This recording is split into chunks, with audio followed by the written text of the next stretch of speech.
Bem, nós já tivemos a proclamação do capítulo 13 do Evangelho segundo João.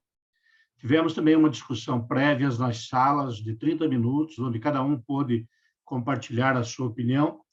E agora, então, nós vamos ver uma apresentação da Nelma sobre esse trecho do Evangelho.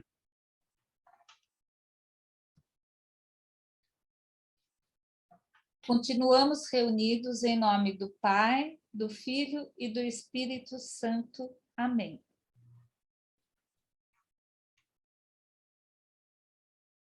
Evangelho de São João, capítulo 13. O livro da glória. O livro da glória, versículos de 1 a 20 e versículo 29. Podemos verificar que os capítulos de 1 a 12 de João se desenvolvem em torno e a partir dos 7 sinais realizados por Jesus. Por meio deles, o Messias se apresenta ao povo de Israel e ao mundo como aquele que faz as coisas que viu o Pai fazer. Os discípulos apenas acompanham muitas vezes sem entender os sinais que Jesus faz, numa festa de casamento ou em favor de doentes e famintos, restaurando a vida, ou então têm dificuldades de compreender o que ele quer dizer quando discute com autoridades, dialoga com uma mulher samaritana. Nesse capítulo 13, temos um novo começo, e ele se mostra claramente. O ambiente não é mais aquele aberto. Agora ele está recolhido junto a seus discípulos e se dirige diretamente a eles por meio de um gesto e de muitas palavras, alertando-os quanto aos desafios e riscos que correm com o testemunho que deverão dar. A segunda parte do Evangelho de João trata dos últimos dias da presença de Jesus na Terra. No versículo 1 do capítulo 13, mostra-nos a hora em que Jesus glorifica o Pai e por ele é glorificado. A hora em que por amor, entrega a sua vida e desse modo volta para junto do Pai. Fazer o que ele fez, o lava-pés. Versículos de 1 a 20. O livro da glória começa com o relato de uma refeição que Jesus compartilha com seus discípulos. Essa é a primeira cena marcante desse momento decisivo. É a refeição que acontece na véspera de sua morte. Os outros 3 evangelhos do Novo Testamento também trazem a narração dessa última ceia. Também Paulo, na sua carta aos Coríntios, apresenta um relato desse momento. O que essas passagens têm em comum? Com algumas diferenças, elas expõem a fundação de um novo rito que deverá ser a marca das comunidades seguidoras de Jesus. Aquele que chamamos hoje de rito eucarístico, a lembrança das palavras de Jesus ao partilhar com os discípulos o pão e o vinho, expressões de sua presença. Em algum desses relatos, a recomendação: façam isso em memória de mim. Como os 3 evangelhos afirmam que nessa refeição Jesus estava celebrando a Páscoa com seus discípulos, fica claro que, para as comunidades às quais esses relatos foram dirigidos, a lembrança daquele momento tão marcante deve assumir a forma de um rito sobre o pão e o vinho. Por meio dele, se fará a memória do Cristo, nosso Cordeiro Pascal, que foi imolado. Trata-se, então, de um ritual de ceia pascal. Pois justamente aí o relato joanino vai em direção diferente. É importante não perder isso de vista. No relato joanino também aparece uma solicitação de Jesus, pois ocorreu algo no transcorrer da refeição que Jesus apontou aos discípulos que eles deveriam repetir. E o que foi que aconteceu? Um rito a ser repetido de tempos em tempos de acordo com um determinado calendário? Não. O ato novo foi um gesto que remete para a prática do dia a dia.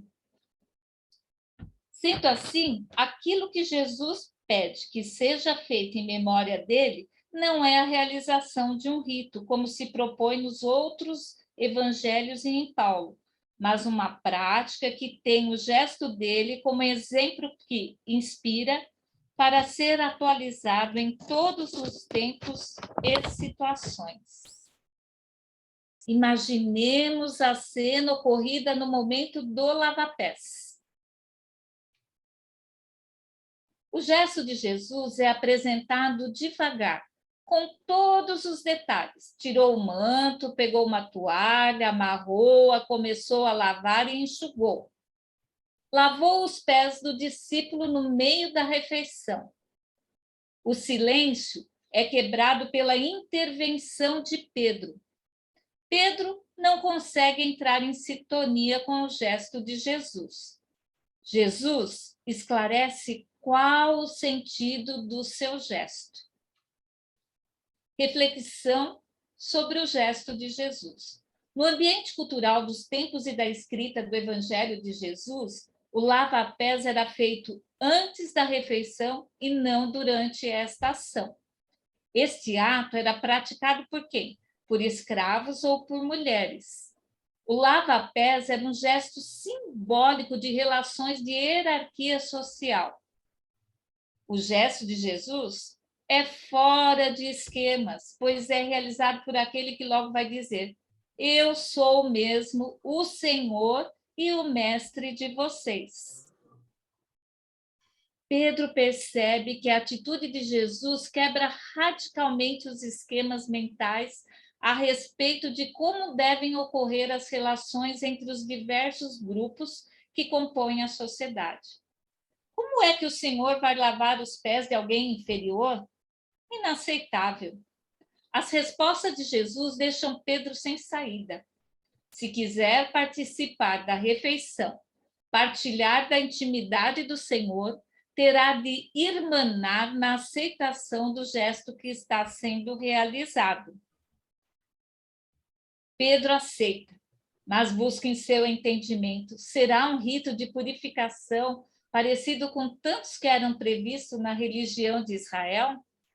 Nos versículos 11 a 17, Jesus esclarece qual o sentido do gesto que acabou de realizar. É a expressão que naquele grupo, Jesus com seus discípulos, não há lugar para relações de dominação. O gesto que Jesus fez é um exemplo, não simplesmente para ser recordado, mas para ser repetido, para ser tornado prática, para ser a marca que justifica a existência de uma comunidade que pretende ser seguidora dele. Síntese a respeito dessa passagem tão preciosa do quarto evangelho.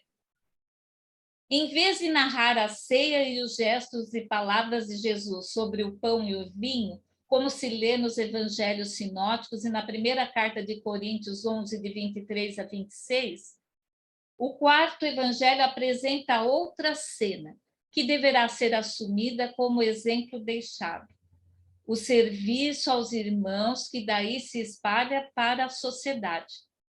Não é algo passível de escolha, pelo contrário, é memorial daquilo que o Mestre Senhor veio fazendo em favor dos discípulos.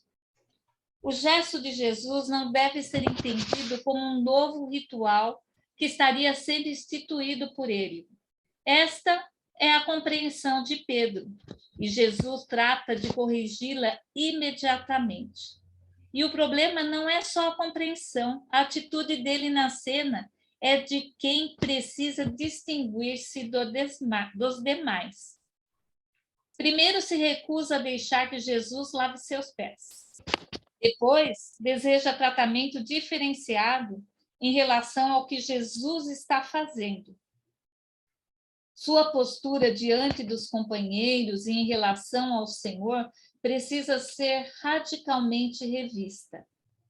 Por outro lado, na explicação que compõe para seu gesto, Jesus mostra que não só ele, mas o conjunto de toda a sua obra procurou instituir um novo modo de ser para a comunidade de irmãos e irmãs diante de um mundo organizado em valores como o descaso diante da dor e da miséria de tantos.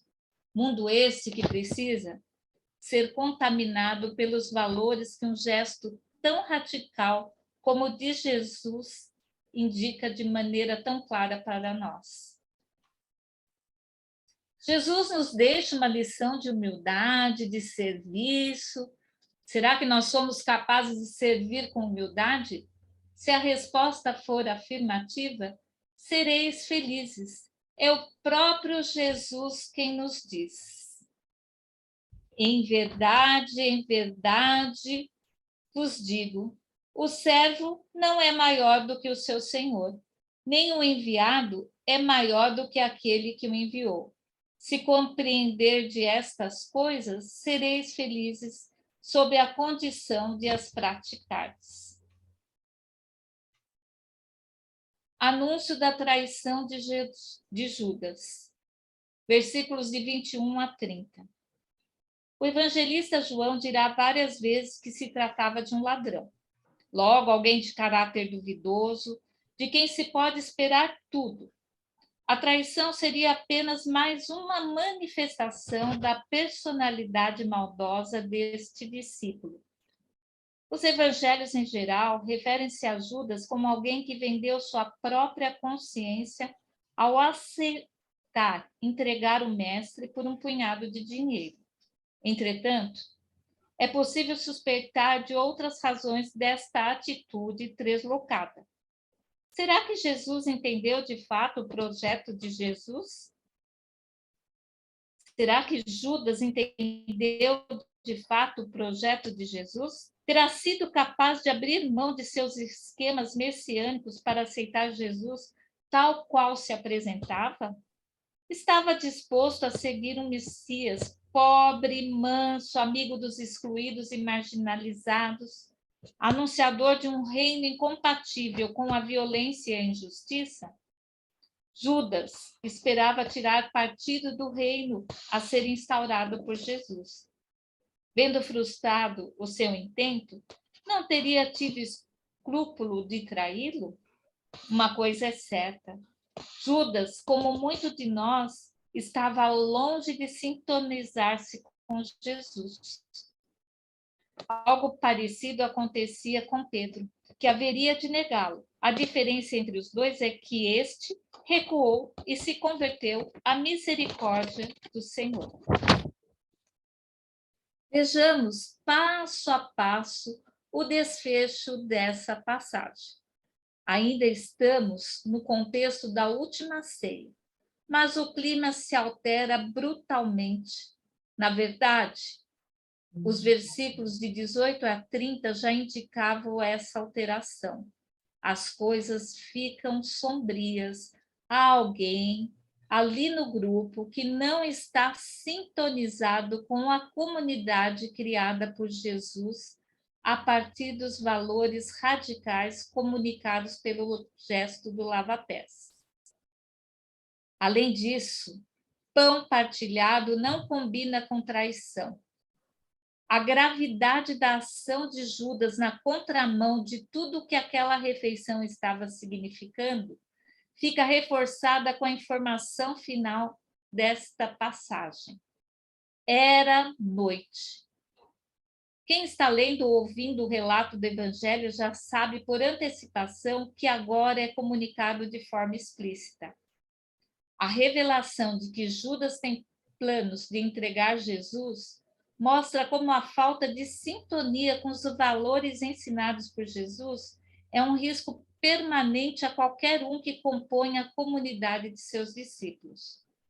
O anúncio de traição de Judas também é encontrado nos evangelhos sinóticos, mas só aqui ele surge, formando esse contraste tão intenso com o gesto de Jesus no momento da refeição com os discípulos, momento de intimidade e de partilha. Essa indicação não aponta apenas para o momento do dia, lembra? Noite, em que tudo isso estava acontecendo. Traz para o horizonte de quem lê ou escuta a referência das trevas. Judas está para confirmar, pela sua traição, que decidiu caminhar nas trevas e não deixar-se guiar pela luz da vida. Em contraste com a figura de Judas, tomado por Satanás, aparece com todo o destaque outra figura, a do discípulo amado de Jesus. Vamos encontrá-lo em momentos decisivos da narração, aos pés da cruz, na manhã da ressurreição. O mandamento novo, o amor. Versículos de 31 a 38. O momento propriamente dito da refeição parece ter acabado, mas o local é o mesmo, agora que Judas saiu. Começa outra etapa do texto, marcada por longas palavras de Jesus, que algumas vezes são interrompidas por questões colocadas pelos discípulos. Os versículos 31 a 38 compõem uma introdução a esse novo começo, feita de um conjunto de palavras de Jesus, uma interrupção por parte de Pedro e a resposta de Jesus a ele. As palavras iniciais de Jesus apresentam o tema da glória dele e do Pai, aquela glória que se manifesta no enfrentamento corajoso dos horrores que o levarão à morte de cruz. No versículo 33, Jesus introduz um tema que será longamente refletido no capítulo 14 e também nos seguintes. Qual? O destino de Jesus vai separá-lo da convivência cotidiana com os discípulos.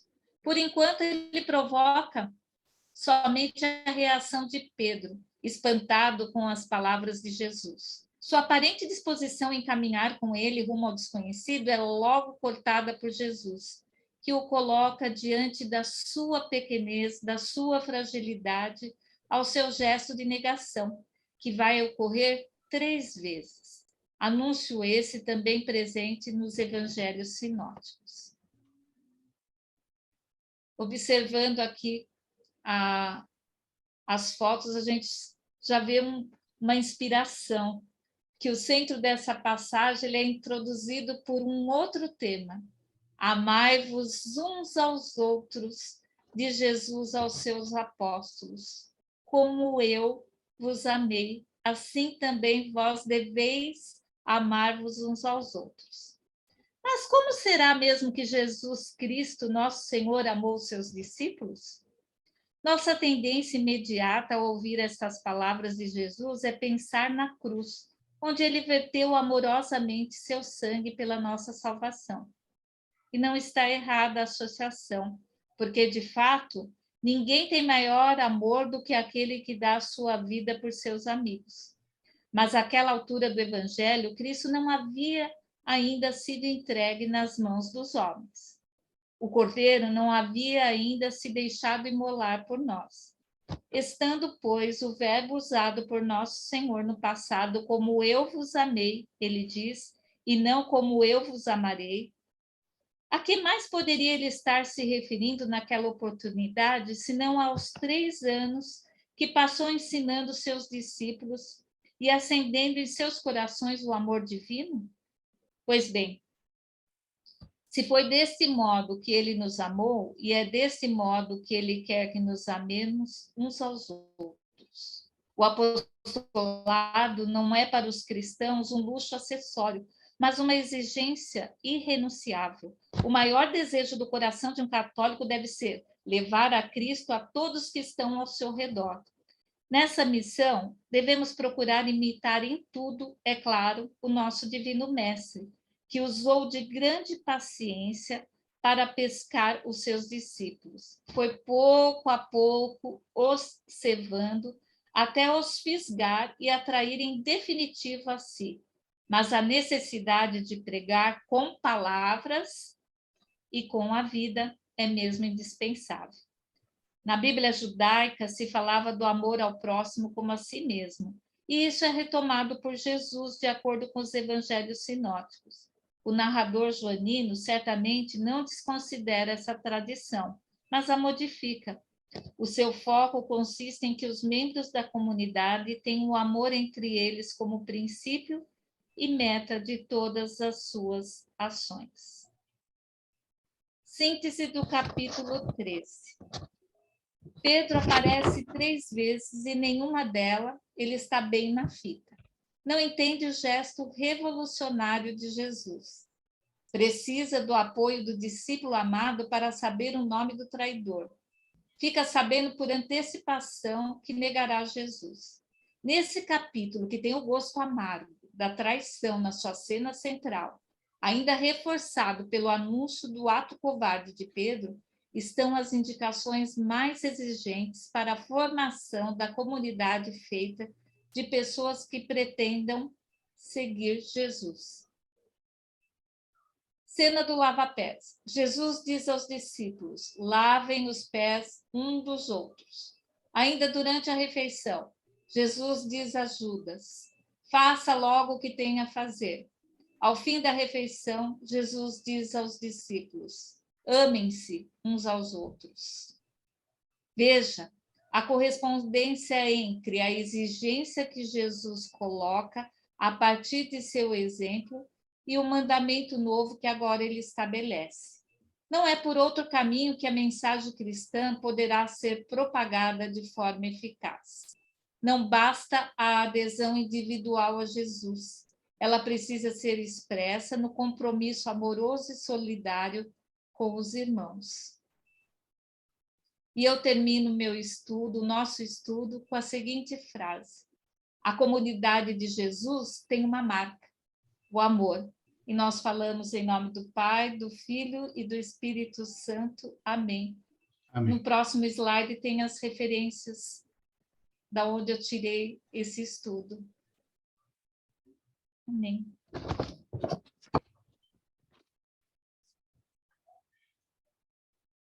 Bom, agora que tivemos, então, esta apresentação, esse esclarecimento sobre esse trecho do Evangelho, nós vamos voltar novamente para as pequenas salas para continuar a nossa reflexão.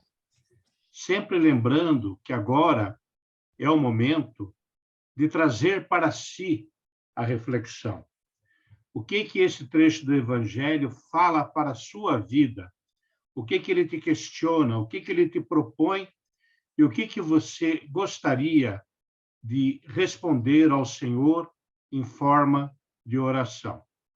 Então, teremos mais 30 minutinhos e depois retornamos para essa sala principal. Até já.